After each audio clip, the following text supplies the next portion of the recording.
दोस्तों नमस्कार, यह है मार्गदर्शन फॉर सिविल सर्विसेज। मैं अनुराग चौधरी। दोस्तों एनसीईआरटी श्रृंखला के अंतर्गत आज की वीडियो में आप पढ़ेंगे 7वीं कक्षा के विज्ञान का अध्याय 3 रेशों से वस्त्र तक। इस अध्याय के अध्ययन से आप जान पाएंगे रेशे या फाइबर क्या होते हैं, इनके प्रकार कौन कौन से होते हैं। इसके अलावा ऊन और रेशम कैसे प्राप्त किया जाता है, इसके बारे में विस्तार से जानकारी। तो आइए शुरू करते हैं आज का अध्याय एनसीईआरटी विज्ञान 7th क्लास का अध्याय 3 रेशों से वस्त्र तक। दोस्तों पिछली कक्षा में आपने पढ़ा था कि ऊन और रेशम जो है वो जंतुओं से प्राप्त होते हैं और पादप या पौधों से कुछ रेशे प्राप्त होते हैं, जैसे जूट, कपास और पटसन इत्यादि। दोस्तों जंतुओं से जो रेशे प्राप्त होते हैं उनको जांतव रेशे कहा जाता है और ऊन के रेशे या फाइबर भेड़ अथवा याक के बालों से प्राप्त किए जाते हैं। रेशम के फाइबर जो है वो रेशम कीट के कोकून से प्राप्त होते हैं। और दोस्तों भेड़ के शरीर के किस भाग में फाइबर मिलते हैं और इन रेशों को ऊन में कैसे बदला जाता है, जिससे हम स्वेटर बुनने के लिए बाज़ार से खरीदते हैं, तो इसके बारे में हम इसमें पढ़ेंगे। सबसे पहले आइए जंतु से प्राप्त होने वाले रेशे ऊन और रेशम के संबंध में सबसे पहले ऊन के बारे में जानते हैं। दोस्तों भेड़, बकरी, याक और कुछ अन्य जंतुओं से ऊन प्राप्त किया जाता है। ऊन प्राप्त करने वाले इन जंतुओं के शरीर जो होते हैं वो बालों से ढके होते हैं। और इन जंतुओं के आवरण पर बालों की मोटी परत क्यों होती है? दोस्तों बालों के बीच अधिक मात्रा में वायु आसानी से भर जाती है। वायु ऊष्मा की कुचालक होती है, इस कारण बाल जो होता है इन जंतुओं को गर्म रखते हैं। ऊन इन रोएदार रेशों से प्राप्त किया जाता है। दोस्तों एक क्रियाकलाप आपको करना है, अपने शरीर, बाह और सिर के बालों को छूकर आपको अनुभव करना है कि क्या आपको उनमें अंतर लगता है। दोस्तों कुछ बाल मोटे रूखे प्रतीत होते हैं और कुछ मुलायम। और हमारी ही तरह जैसे हमारे बाल मोटे, रूखे और कठोर प्रतीत होते हैं, उसी प्रकार भेड़ की रोएदार त्वचा पर 2 प्रकार के रेशे होते हैं। एक होता है दाढ़ी के रूखे बाल और त्वचा के निकट अवस्थित तंतुरूपी मुलायम बाल। दोस्तों तंतुरूपी जो बाल होते हैं उनको ऊन बनाने के रेशे उन्हीं से प्राप्त किया जाता है। और भेड़ों की कुछ नस्लों में केवल तंतुरूपी मुलायम बाल ही होते हैं और इनके जनकों का विशेष रूप से ऐसी भेड़ों को जन्म देने के लिए चयन किया जाता है जिनके शरीर पर सिर्फ मुलायम बाल हों। तंतुरूपी मुलायम बाल जैसे विशेष गुणयुक्त भेड़ें उत्पन्न करने के लिए जनकों के चयन की प्रक्रिया वर्णात्मक प्रजनन कहलाती है। देखिए घने बाल वाली एक भेड़ दर्शाई गई है।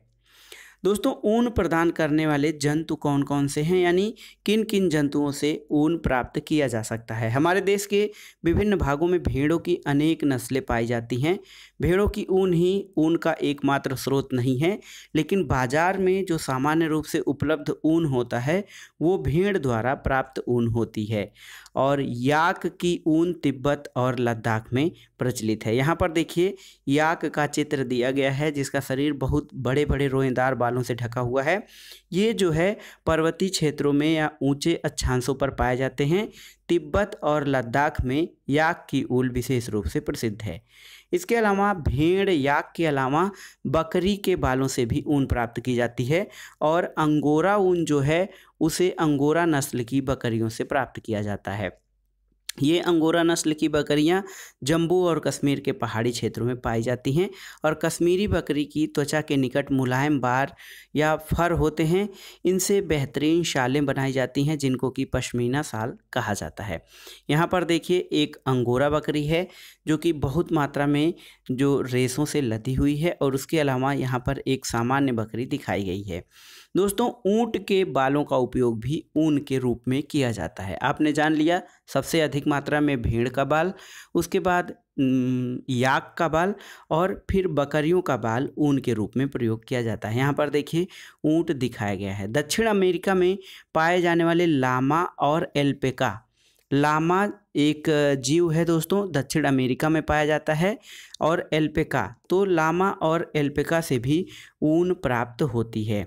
दोस्तों आपको एक क्रियाकलाप करना है, इन जंतुओं के चित्र एकत्र करना है जिनके बालों का उपयोग ऊन के रूप में किया जाता इसके अलावा दोस्तों अपनी क्षेत्रीय और देश की अन्य भाषाओं में भेड़, बकरी, ऊंट और याक को किस नाम से जाने जाते हैं, इसके बारे में आपको पता लगाना है। अब आइए देखते हैं दोस्तों रेशों से ऊन कैसे बनता है। दोस्तों ऊन प्राप्त करने के लिए भेड़ों को पाला जाता है। उनके बालों को काटकर उन्हें फिर संसाधित करके ऊन बनाई जाती है। सबसे पहले भेड़ पालन और प्रजनन के बारे में जानते हैं। दोस्तों जम्मू और कश्मीर, हिमाचल प्रदेश, उत्तराखंड, अरुणाचल प्रदेश और सिक्किम के पहाड़ी क्षेत्रों अथवा हरियाणा, पंजाब, राजस्थान और गुजरात के मैदानी क्षेत्रों की यात्रा करें तो आप गडेरियों के भेड़ों के झुंडों को चराने के लिए ले जाते हुए देख सकते हैं। भेड़ शाकाहारी होती हैं और घास और पत्तियां पसंद करती हैं। और भेड़ पालक जो पालने वाला है उन्हें हरे चारे के अतिरिक्त दाल, मक्का, ज्वार, खली या जो खली उसे कहते हैं, बीज में से तेल निकाल लेने के बाद बचा ठोस पदार्थ जो है वो खली कहलाता है, और खनिज भी खिलाते हैं। सर्दियों में भेड़ों को घरों के अंदर रखा जाता है और उन्हें पत्तियां, अनाज और सूखा चारा खिलाया जाता है। हमारे देश के अनेक भागों में भेड़ों को ऊन के लिए पाला जाता है। भेड़ों की कुछ नस्लों के नाम दिए गए हैं आगे एक चित्र में, और उनके प्राप्त होने वाले ऊन की गुणवत्ता को भी दिखाया गया है। दोस्तों भेड़ की कुछ नस्लों के शरीर पर बालों की घनी परत होती है, जिससे बड़ी मात्रा में अच्छी गुणवत्ता की ऊन प्राप्त होती है, और इन भेड़ों को वर्णात्मक प्रजनन के द्वारा उत्पन्न किया जाता है, जिनमें से एक जनक किसी अच्छी नस्ल की भेड़ होती है।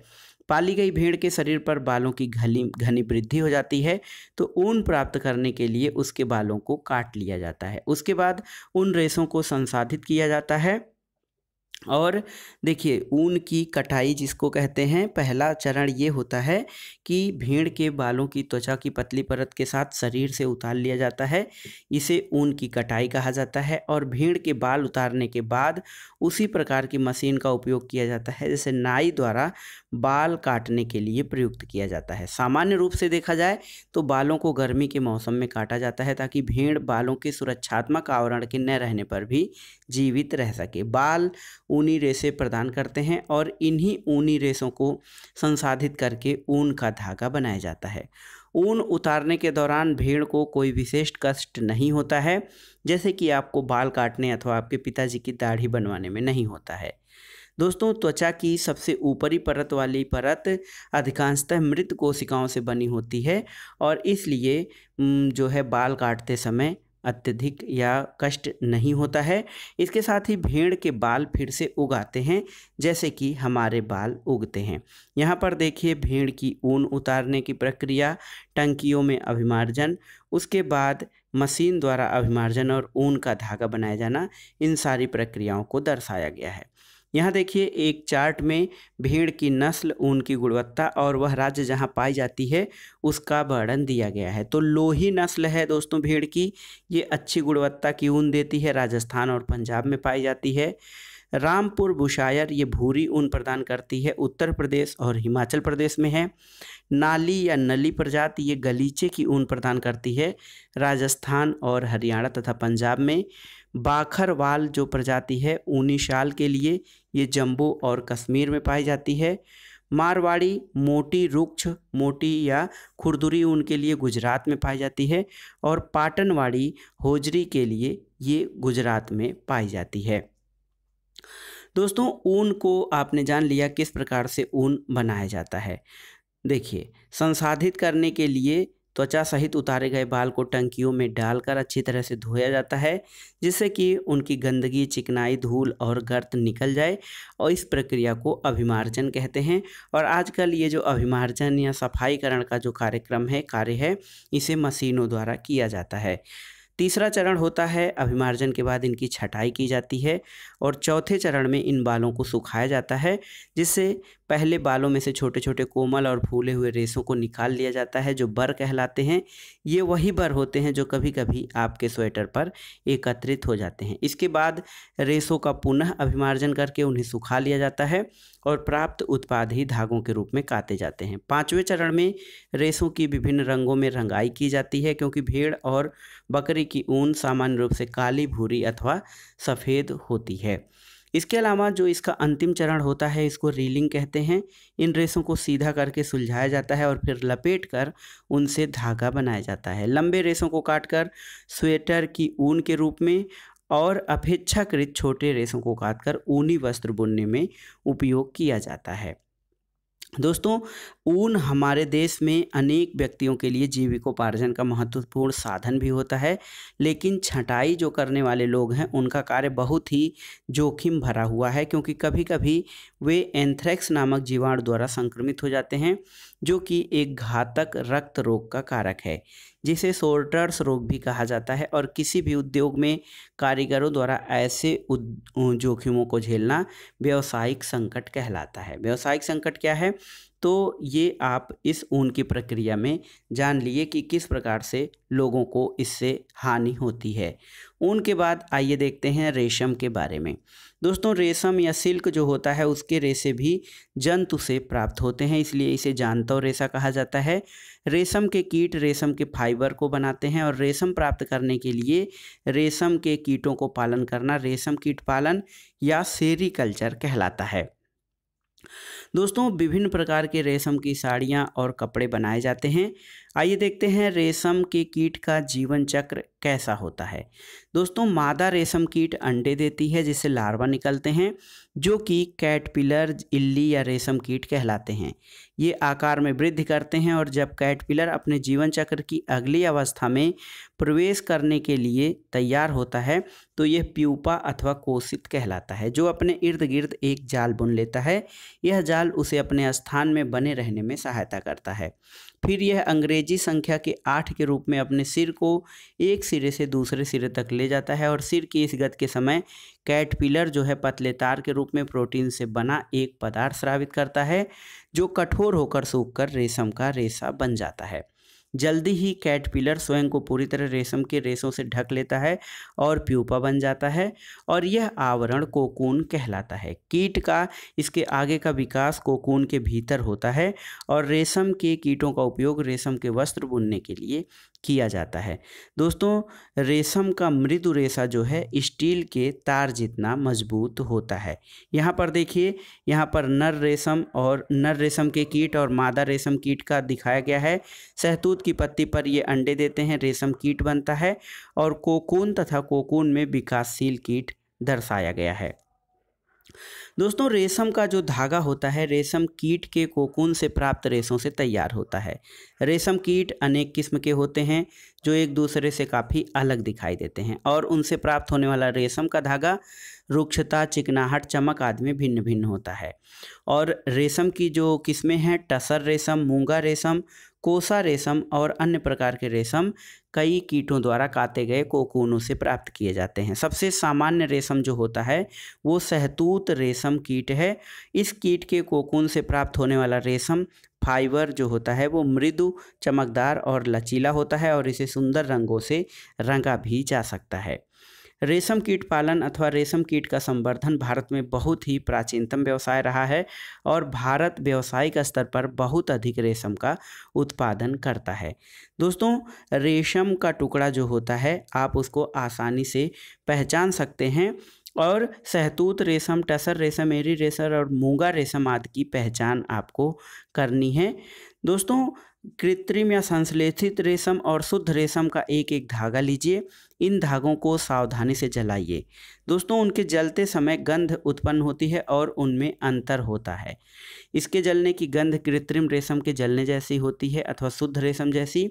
तो ऐसा इसलिए नहीं है क्योंकि जो कृत्रिम रेशम है और जो प्राकृतिक रेशम है इन दोनों के संरचना में अंतर होता है।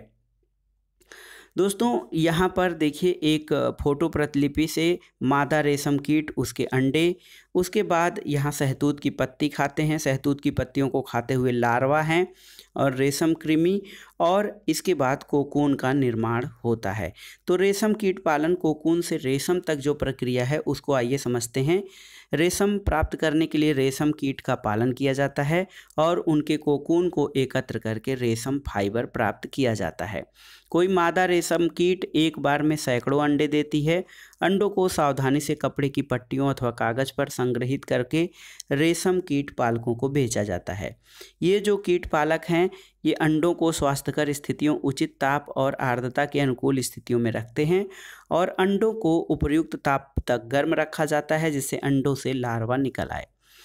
यह तब किया जाता है जब शहतूत के वृक्षों पर नई पत्तियां आती हैं। लार्वा, जो कैटरपिलर अथवा रेशम कीट कहलाते हैं, दिन रात खाते रहते हैं और आमाप में काफ़ी बड़े हो जाते हैं। लार्वा को शहतूत की ताज़ी पत्तियों के साथ बांस की स्वच्छ ट्रे में रखा जाता है और 25 से 30 दिनों के बाद जो है कैटरपिलर खाना बंद कर देते हैं और कोकून बनाने के लिए बांस के छोटे छोटे कच्छों में चले जाते हैं।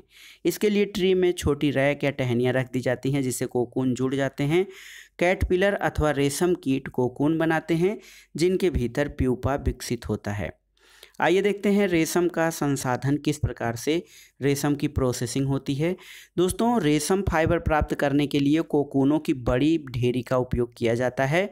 वयस्क कीट में विकसित होने से पहले ही कोकूनों को धूप में रखा जाता है अथवा पानी में उबाल दिया जाता है या भाप में रखा जाता है। इस प्रक्रिया में रेशम के फाइबर अलग हो जाते हैं और रेशम के रूप में जो उपयोग के लिए कोकून से रेशे निकालने के पश्चात उसे धागे बनाने की प्रक्रिया रेशम की रीलिंग कहलाती है।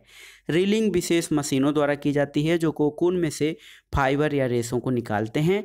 फिर रेशम के फाइबरों की कताई की जाती है जिससे रेशम के धागे प्राप्त होते हैं और बुनकरों द्वारा रेशम के इन्हीं धागों से वस्त्र बुने जाते हैं। आइए देखते हैं एक महत्वपूर्ण ज्ञान, रेशम की खोज। सबसे पहले आइए देखते हैं रेशम की खोज का यथार्थ समय क्या है, इसके बारे में सटीक जानकारी नहीं है। एक प्राचीन चीनी किंवदंती के अनुसार सम्राट हुआंगटिन ने साम्राज्ञी सी लुंगची से अपने बगीचे में उगने वाले शहतूत के वृक्षों की पत्तियों के क्षतिग्रस्त होने का कारण पता लगाने के लिए कहा। साम्राज्ञी ने पाया कि सफ़ेद कृमि शहतूत की पत्तियों को खा रहे थे। उन्होंने यह भी देखा कि कृमि अपने इर्द गिर्द चमकदार कोकून बुन लेते थे। संयोग से एक कोकून उनके चाय के प्याले में गिर गया और कोकून में से नाजुक धागों का गुच्छा अलग हो गया। रेशम उद्योग चीन में आरंभ हुआ और सैकड़ों वर्षों तक इसे कड़ी पहरेदारी में गुप्त रखा गया। बाद में यात्रियों और व्यापारियों ने रेशम को अन्य देशों में प्रचलित किया और जिस मार्ग से उन्होंने यात्रा की थी उसे आज सिल्क रूट या रेशम मार्ग के नाम से जाना जाता है। तो एक तथ्य ये था कि रेशम की खोज सबसे पहले चीन में हुई थी और उसने इस जानकारी को गुप्त रखा था। बाद में व्यापारियों और साहूकारों से ये अन्य देशों में फैला और जिस मार्ग से चीन से ये यूरोपीय और एशियन देशों की यात्रा करते थे उसको सिल्क रूट कहा गया। तो दोस्तों, ये था आज का वीडियो। इसमें आपने जाना रेशों से वस्त्र कैसे बनते हैं और पिछले कक्षा में आपने पढ़ा था कि जो पौधों से प्राप्त फाइबर होते हैं वो, और इस कक्षा में आपने पढ़ा जंतु से प्राप्त फाइबर। इसमें आपने ऊन और रेशम के बारे में जानकारी ली। अब संक्षेप में आइए देखते हैं आपने इस अध्याय के अध्ययन से क्या सीखा। दोस्तों, रेशम कीटों से रेशम और भेड़, बकरी और याक से ऊन प्राप्त की जाती है। अतः ऊन और रेशम जो हैं ये जंतुओं से प्राप्त होने वाले रेशे हैं। ऊंट, लामा, एल्पेका के बालों से भी ऊन प्राप्त करने के लिए उसको संसाधित किया जाता है। इसके अलावा भारत में अधिकतर भेड़ों से ऊन प्राप्त करने के लिए पाला जाता है। भेड़ के शरीर से बालों को उतारकर पहले अभिमार्जन और छटाई की जाती है और फिर सुखाने के बाद उन्हें काटकर उनसे ऊन प्राप्त की जाती है। अपने जीवन चक्र में रेशम कीट रेशम के रेशों की कताई करके कोकून बनाते हैं और रेशम फाइबर प्रोटीन से बने होते हैं। इसके अलावा कोकूनों से रेशम के रेशों को पृथक करके उनका संसाधन किया जाता है और फिर रेशम का धागा बनाया जाता है। इस पूरी प्रक्रिया को रीलिंग कहा जाता है। बुनकर रेशम के धागों से रेशम के वस्त्र बुनते हैं। तो दोस्तों, ये था आज का वीडियो आपको कैसा लगा हमें कमेंट बॉक्स में ज़रूर बताइएगा। वीडियो को लाइक करें, शेयर करें और इस चैनल मार्गदर्शन फॉर सिविल सर्विसेज को सब्सक्राइब करें। वीडियो देखने के लिए धन्यवाद दोस्तों। नमस्कार।